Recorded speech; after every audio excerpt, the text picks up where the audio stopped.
Hai teman-teman semua, hari ini saya akan mempresentasikan audit siklus akuisisi dan pembayaran, pengujian pengendalian, pengujian substantif atas transaksi dan utang usaha dengan subtopik yaitu fungsi bisnis dalam siklus serta dokumen dan catatan yang terkait. Siklus akuisisi dan pembayaran melibatkan keputusan dan proses yang diperlukan untuk memperoleh barang dan jasa untuk mengoperasikan suatu bisnis.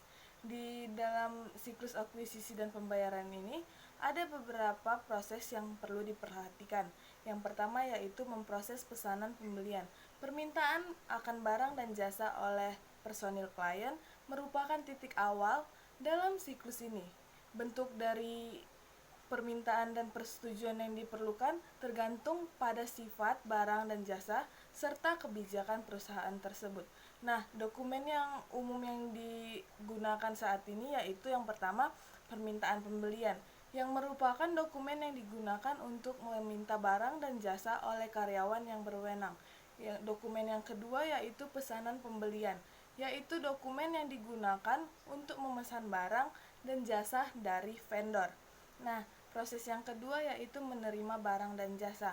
Penerimaan barang dan jasa dari vendor oleh perusahaan merupakan titik kritis dari siklus karena merupakan saat di mana sebagian besar perusahaan mulai mengakui akuisisi dan kewajiban terkait dengan catatannya.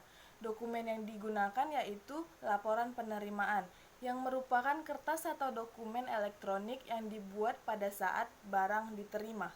Proses yang ketiga yaitu mengakui kewajiban. Pengakuan kewajiban yang tepat atas penerimaan barang dan jasa memerlukan pencatatan yang tepat waktu dan akurat, karena pencatatan awal akan mempengaruhi laporan keuangan dan pengeluaran kas yang aktual. Dokumen dan catatan yang umumnya meliputi yang pertama yaitu faktur vendor, yang merupakan dokumen yang diterima dari vendor dan menunjukkan jumlah yang terutang atas suatu akuisisi. Dokumen yang kedua yaitu memo debit. Memo debit ini merupakan dokumen yang diterima dari vendor dan menunjukkan pengurangan jumlah yang terutang kepada vendor akibat retur barang atau pengurangan yang diberikan. Yang ketiga yaitu voucher. Voucher yang sering digunakan oleh organisasi dalam menetapkan cara yang formal untuk mencatat dan mengendalikan akuisisi, terutama dengan memungkinkan setiap transaksi akuisisi itu diberikan nomor urut. Yang keempat yaitu file transaksi akuisisi. File transaksi akuisisi ini merupakan file yang dibuat oleh komputer yang meliputi semua transaksi akuisisi yang diproses oleh sistem akuntansi selama satu periode akuntansi. Nah, yang kelima yaitu jurnal akuisisi atau listing.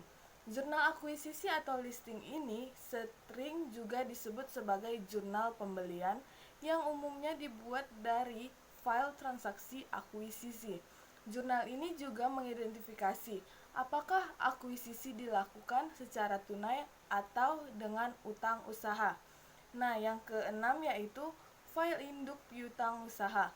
File ini mencatat transaksi akuisisi, pengeluaran kas, serta retur dan pengurangan akuisisi setiap vendor.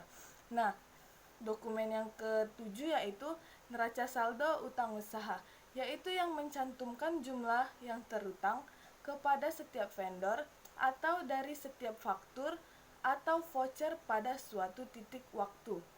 Nah, dokumen yang terakhir yaitu laporan vendor, yaitu dokumen yang disiapkan setiap bulan oleh vendor dan menunjukkan saldo awal, akuisisi, retur, dan pengurangan pembayaran kepada vendor dan juga saldo akhir. Proses yang terakhir yaitu memproses dan mencatat pengeluaran kas. Pembayaran atas pembelian barang dan jasa merupakan aktivitas yang signifikan bagi semua entitas. Aktivitas ini secara langsung akan mengurangi saldo akun kewajiban, terutama utang usaha. Nah, dokumen yang terkait dengan proses pengeluaran kas ini yang diperiksa oleh auditor yang pertama yaitu cek, yang merupakan dokumen yang umumnya digunakan untuk membayar akuisisi ketika pembayaran sudah jatuh tempo. Nah, Dokumen yang kedua yaitu file transaksi pengeluaran kas. File transaksi pengeluaran kas ini merupakan file yang dibuat dengan komputer yang mencantumkan semua transaksi pengeluaran kas yang diproses oleh sistem akuntansi selama satu periode akuntansi. Dokumen yang ketiga yaitu jurnal atau listing pengeluaran kas.